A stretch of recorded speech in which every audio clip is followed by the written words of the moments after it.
If you haven't had enough of Bye, Salthill, Salthill. don't worry.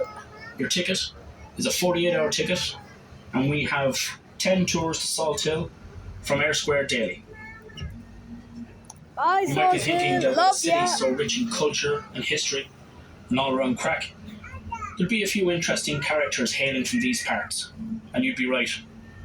We have our fair share of interesting and influential people to call our own.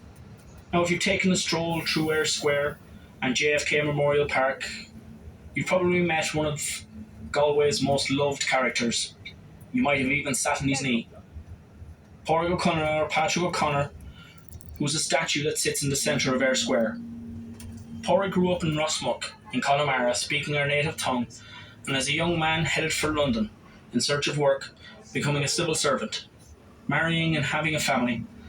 But the call of his homeland was too much. He left London, along with his family, and made his way back to Galway City to pursue his love of all things Irish. Celebrating the Irish language, he wrote 26 books, 473 stories, 237 essays, and 6 plays. Considered a giant in the Irish language, it is said that his only equal in Irish language short stories was Pádraig Pearse.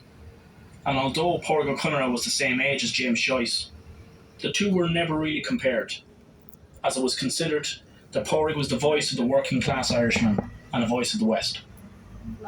But speaking of James Joyce, he has his own connection to Galway, and a romantic one at that. Joyce's muse and wife was Galway native Nora Barnacle. Born to a working class family in a local workhouse, in her teenage years she lived in the centre of Galway City on a street called Bowling Green, where her home still stands today.